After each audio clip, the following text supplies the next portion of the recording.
Hello and welcome to another video. So you have got that interview. Of course you're excited to get that job, but at the same time you're nervous. So you search the internet to find some tips on how to crash your job interview, and all what you get is dress well, don't forget to shower, and make sure you shave, and all other crap that you already know.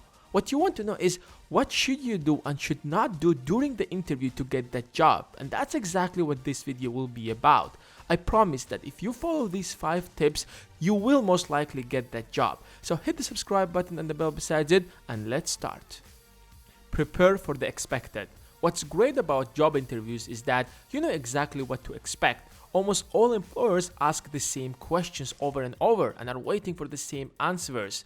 Your job is simple. Find out what are these questions and prepare impressive answers. The first and most important question they will ask you is, tell me about yourself. How you answer this question will probably determine the outcome of the interview. The problem with this question is that it's very general and a lot of people will really get confused. So they reply with another question. Well, what do you want to know about me?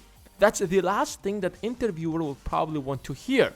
What the employer is looking for when they ask this question is, what experience, skills or knowledge do you have that are relevant to the job that I am offering?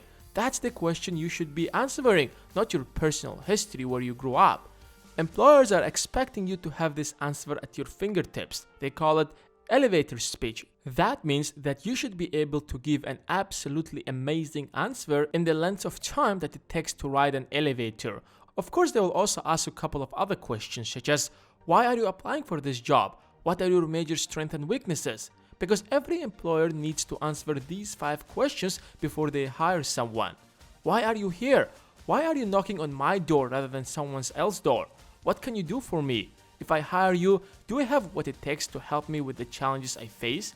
What kind of person are you? Will you fit? Do you have the kind of personality that makes it easy for people to work with you? What exactly distinguishes you from the crowd? Do you have better work ethics than others? Do you show up earlier, stay late, work more? And finally, can I afford you? If we decide we want you here, are you under our budget? If you pass these questions, you will 100% be hired. Know your company. A lot of people go to the job interview with the mindset that the employer is curious to know about him. Yes, that's right. But on the top of that, employer also wants to know, what do you know about them? Are you here because you have no other option, or you want to work here because you love this company? That's why you have to find out everything about them before going to the job interview. What are the major projects they are working on? Who are their biggest suppliers? Google them, go to their website, read all of their latest press releases. If you can talk to someone who has already worked there, that will be a big advantage. The 50-50 rule. There are 2 types of job seekers during the interview. The first type tries to talk a lot. They try to speak as much as possible because they think the more they talk, the smarter they will look. And the second type of people try to be as quiet as possible. They are afraid to say something wrong, either because they don't want to appear like they are doing all the talking or simply because they don't have the answer.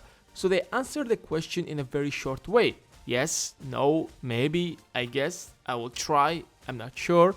They are giving very short answers. But your job is to be in the middle. Half of your time should be devoted to listening and half of your time should be devoted to talking. That's the 50-50 rule. If you talk too much, you will appear as if you're ignoring employers' need and care only about yours. And if you talk too little, you're going to look like you're unprepared and not confident. So here is how you should be answering the question. Your answer at the time should not be more than 2 minutes and shorter than 20 seconds. Know what your enemy wants. During the interview, you're not the only one who is nervous. The employer is more nervous than you. He's afraid to make the bad choice because it will cost him a lot of money. What if he hires you and you will not be able to do the job? What if he hires you and you don't have the required skills? What if you are there only to stay for a few weeks or months until you find a better job? What if you don't get along with your coworkers? What if you only do the minimum that you can get away with rather than the maximum that the boss is expecting you to do? At the end of the day, employers want to hire someone who can bring more money in than they are paid. Finalize the outcome. By the end of the interview, before you leave, assuming that you have decided that you have liked them and you think they have liked you as well, ask them this question. Can you offer me this job? Yes, it sounds a little stupid, but if you did everything right, If they seem like they have liked you, there is no problem in asking that question. Because if you have just impressed them, you made them feel emotional and they are more likely to decide to hire you now than later. But let's say you are not sure if they have liked you, you're still in doubt.